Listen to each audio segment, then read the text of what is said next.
Savez-vous que le miel, ce nectar sacré que l'on croit toujours bienfaisant, peut, lorsqu'il est associé aux mauvais aliments, devenir un ennemi silencieux de votre foie et de votre flore intestinale. Depuis des millénaires, le miel est loué comme un trésor de la nature, un cadeau doré offert par les abeilles, riche en antioxydants, en vertus cicatrisantes, en énergie douce. Mais ce que peu de gens savent, c'est qu'il ne se marie pas avec tout. Certains mélanges, bien que semblant inoffensifs, créent au fil du temps un fardeau pour les organes les plus fidèles de notre corps. Le foie, le ventre et l'esprit. Ces réactions ne sont pas immédiates. Il ne s'agit pas d'un danger fulgurant, mais d'une usure douce, imperceptible, comme une pierre polie par les vagues. Une habitude anodine, répétée jour après jour, année après année, peut lentement étouffer votre vitalité. Aujourd'hui, nous allons explorer 6 associations que vous devriez éviter, surtout après 60 ans. Car à cet âge où le corps réclame plus de paix que de performance, chaque choix devient une prière, une offrande ou un poids. La première erreur, la plus commune et la plus méconnue. Ajouter du miel à de l'eau bouillante ou à un thé brûlant. Ce geste, souvent empreint de tendresse, préparer une infusion chaude avec une cuillère de miel pour adoucir la gorge ou réconforter l'âme, semble innocent. Mais sous cette chaleur se cache un piège. Lorsque le miel est exposé à de très hautes températures, il se transforme. Ces enzymes vivantes, ces alliés invisibles de notre système digestif, sont détruites. Et surtout, une substance se forme, le HMF, ou hydroxyméthylfurfural. En petite quantité, le corps le tolère. Mais avec le temps, et notamment lorsque cette boisson devient un rituel quotidien, cette molécule s'accumule, surchargeant le foie et affaiblissant l'intestin. Il y a l'histoire de Marlène, une femme douce de 68 ans, qui buvait chaque matin depuis 10 ans son eau chaude citronnée au miel. Cela la réconfortait, mais elle souffrait aussi d'un ventre lourd, de fatigue étrange, d'un moral voilé. Les médecins n'y voyaient rien d'alarmant, jusqu'au jour où une nutritionniste holistique lui posa une question simple. À quelle température est votre eau quand vous ajoutez le miel? Elle comprit alors que depuis des années, elle noyait ce trésor doré dans un bain brûlant. Elle essaya une chose simple, laisser l'eau reposer quelques minutes avant d'y plonger la cuillère dorée. Et lentement, comme une fleur au soleil, ses symptômes se dissipèrent. Son énergie revint, sa digestion s'allégea. Ce n'était pas de la magie, c'était de la douceur appliquée avec conscience. Si vous retenez une seule chose aujourd'hui, laissez reposer votre thé ou votre eau bouillie pendant 5 à 10 minutes avant d'y ajouter le miel. La température idéale est celle que votre langue supporte sans se brûler. Ce petit geste si simple permet de préserver les vertus du miel, d'éviter la formation de toxines et d'offrir à votre foie la paix qu'il mérite. Le second piège, plus discret encore, le miel mélangé à de l'alcool. Vous pourriez penser, qui ferait cela? Et pourtant, les cocktails au miel, les grogs d'hiver, les liqueurs artisanales, les vins doux infusés au miel sont bien présents dans nos habitudes. Le problème, c'est pas le plaisir d'un verre partagé, c'est la charge cumulative sur le foie. L'alcool, déjà transformé par le foie, demande une mobilisation énergétique importante. Ajoutez-y le sucre naturel du miel et vous créez un double effort métabolique. Chez les plus jeunes, l'organisme compense.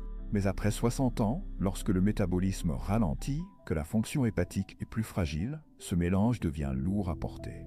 Avant d'aller plus loin, prenez un instant pour vous abonner à cette chaîne et activer la cloche. Ainsi, aucun de nos conseils ne se perdra en chemin. Si vous faites déjà partie de cette belle aventure, tapez 1 en commentaire, juste pour dire bonjour. Hubert, un homme tranquille de 69 ans, avait pour habitude de savourer un petit verre de brandy avec une cuillère de miel les soirs d'hiver. Cela l'apaisait, l'aidait à dormir, pensait-il.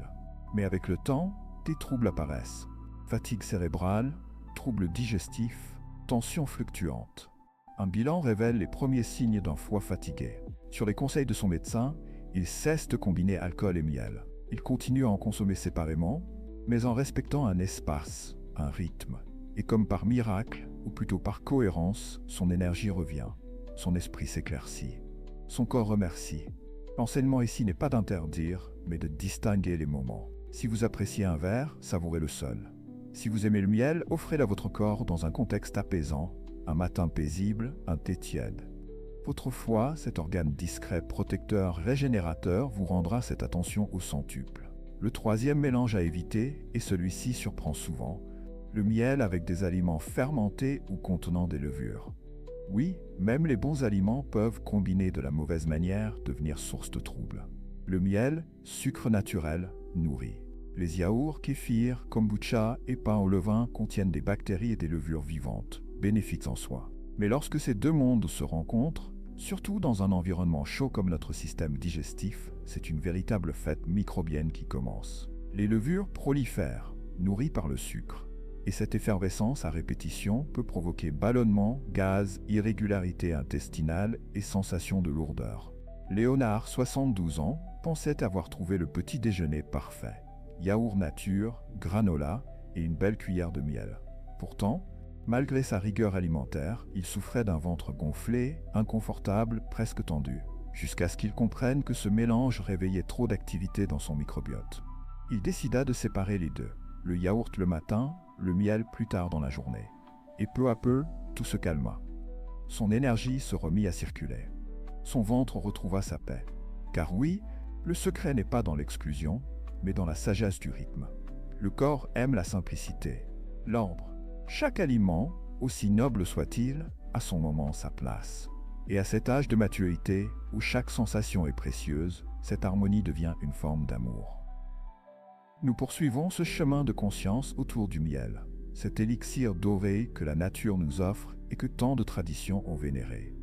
Mais même les bénédictions les plus pures peuvent, mal associées, devenir des poids. Aujourd'hui, nous poursuivons notre exploration avec une quatrième combinaison qui, bien qu'emplie de souvenirs et de parfums de fête, peut alourdir le corps de l'intérieur. Le miel avec des viandes grasses ou riches. Cela vous semble peut-être étrange au premier abord. Et pourtant, dans nos plats mijotés, nos barbecues sucrés-salés, nos rôtis nappés de sauce caramélisée, cette alliance est bien réelle.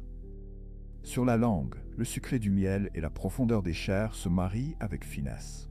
Mais dans l'estomac, ce duo devient dissonant. Les viandes rouges, les charcuteries, les plats riches en graisse animale exigent déjà un effort métabolique soutenu.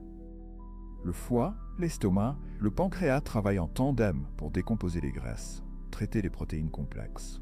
Et lorsque vous y ajoutez du miel, cette source rapide de sucre, vous perturbez ce délicat équilibre. Le système digestif est pris entre deux feux, l'un lent et dense, l'autre vif et sucré. Résultat, digestion ralentie, fermentation excessive, gaz, lourdeur, inflammation intestinale et fatigue persistante. Marie, à 75 ans, adorait son jambon glacé au miel, recette transmise de génération en génération. Chaque printemps, elle en cuisinait pour sa famille avec amour et fierté. Mais année après année, elle se sentait mal après les repas de fête. Le ventre gonflé, l'esprit embrumé, l'énergie en chute libre. Elle attribuait cela à l'âge, pensant que c'était normal. Jusqu'au jour où elle décida de modifier une seule chose. Elle remplaça le glaçage au miel par un mélange d'herbes fraîches et de zeste de citron. Et soudain, tout changea. Elle digéra mieux, se sentit plus légère, plus présente, et ses proches ne remarquèrent même pas l'absence du sucre. Ce n'était pas une privation, c'était une libération, car l'enjeu n'est pas de bannir le plaisir. Il est de choisir avec intelligence et tendresse ce que l'on offre à son corps. Le miel trouve mieux sa place dans des mets simples, des infusions, des fruits frais, que dans les plats lourds. Laissez les viandes parler leur propre langage, et laissez le miel chanter ailleurs dans un moment qui lui est dédié. Le corps, après 60 ans, ne demande pas d'extrême, mais d'harmonie. Il ne veut plus de démonstration, il aspire à la paix. La cinquième combinaison à éviter, plus subtile encore, est celle du miel avec le radis. Ce petit légume croquant, poivré, souvent dégusté au printemps avec du sel ou une noisette de beurre, est en soi excellent pour le foie et la digestion. Mais lorsqu'il croise la douceur dense du miel, une réaction se produit. Ce n'est pas une question de goût, mais d'énergie. Dans la tradition ayurvédique, cette combinaison est considérée comme toxique. Pourquoi ? Parce que le radis est piquant, chauffant, stimulant, tandis que le miel est lui aussi réchauffant, mais dans une densité plus lourde. Ensemble, ils créent un excès de chaleur interne, une surcharge d'énergie désordonnée qui peut irriter les muqueuses, ralentir le transit et fragiliser les systèmes digestifs sensibles.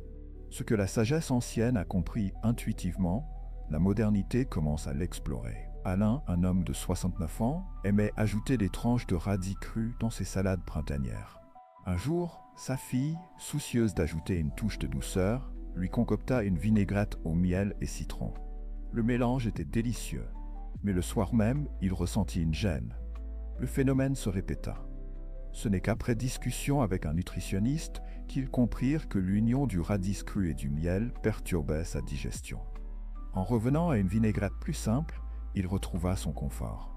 Ce n'est pas une histoire d'interdit, mais d'écoute. Écoutez le corps comme on écoute un vieil ami qui parle bas. Ce n'est pas parce qu'un aliment est bon que toutes ses associations le sont. En vieillissant, notre feu digestif s'affaiblit. Il ne faut plus l'attiser violemment. Il faut le nourrir avec calme, patience, sagesse. Alors si vous aimez les radis, mariez-les avec de l'huile d'olive, du sel ou encore avec un filet de citron. Gardez le miel pour un autre moment, une autre intention. Car chaque combinaison est une alchimie, et l'alchimie du corps demande discernement. Si vous êtes encore là, cela signifie que quelque chose en vous résonne avec ce message. Tapez 2 dans les commentaires pour me dire silencieusement « Je suis là, je chemine avec toi ». Enfin, arrivons à une sagesse ancienne, parfois oubliée, le mélange du miel et du ghee en proportions égales. Le ghee, ce beurre clarifié utilisé depuis des siècles dans les médecines indiennes, est une source de gras noble, bénéfique pour les articulations, la peau, la digestion. Le miel, vous le savez, est riche de lumière et de douceur. Mais lorsque l'on les mélange dans des quantités équivalentes, quelque chose se déséquilibre. En Ayurveda, ce mélange est appelé ama, une forme de déchet métabolique collant, difficile à éliminer. Ce n'est pas une toxine au sens occidental, mais une lourdeur qui gêne la circulation des énergies, qui bloque la clarté du métabolisme. En langage moderne, on pourrait dire que ce duo surcharge le foie, augmente à la fois les graisses sanguines et le sucre, et fatigue les systèmes digestifs fragiles. Hélène, 73 ans, avait lu dans un magazine qu'une cuillère de miel et une cuillère de ghee dans son porridge du matin pouvaient rajeunir l'organisme. Elle adopta cette routine. Mais très vite, elle remarqua que sa digestion ralentissait, que son énergie s'étiolait et que ses analyses montraient un foie légèrement enflammé. Sur les conseils de son médecin, elle fit un simple ajustement. Elle conserva le ghee pour la cuisson et le miel pour sa tisane du soir. Résultat, plus de légèreté, plus d'énergie, un ventre plus serein. Cette leçon est précieuse. Ce n'est pas l'ingrédient, mais le dosage, le moment, l'intention qui font la différence. Et à notre âge, chaque détail compte. Chaque repas devient une forme de méditation, une manière de dire à son corps « je t'écoute, je t'honore, je te respecte ». Nous voici arrivés à la fin de ce voyage intérieur. Un voyage non pas contre le miel, mais en sa faveur, en faveur de son juste usage, de son harmonie avec les rythmes du corps et de la sagesse du temps. Car ce que nous avons découvert aujourd'hui, ce ne sont pas des interdits rigides, mais des clés de compréhension. Des façons de mieux écouter notre organisme, de respecter sa lenteur, sa mémoire, sa vérité silencieuse. Le miel n'est pas dangereux, il est précieux. Mais il est comme une note musicale. Il ne peut offrir sa beauté que s'il est joué dans le bon accord. Lorsqu'il est mal placé, il crée du bruit. Lorsqu'il est honoré, il devient médecine. Récapitulons un instant, calmement, avec le respect dû à ses prises de conscience. Il y a 6 alliances que vous avez désormais appris à reconnaître et, si besoin, à éviter. Premièrement, le miel dans de l'eau bouillante ou des infusions trop chaudes, qui détruisent ses enzymes et créent des composés nocifs pour le foie. Deuxièmement, le miel mélangé à de l'alcool, qui surcharge l'organisme et perturbe le sommeil, la clarté mentale et l'équilibre hépatique. Troisièmement, le miel avec des aliments fermentés, qui favorisent la prolifération excessive de levures et de bactéries dans le système digestif, créant des ballonnements, une fatigue et une confusion digestive.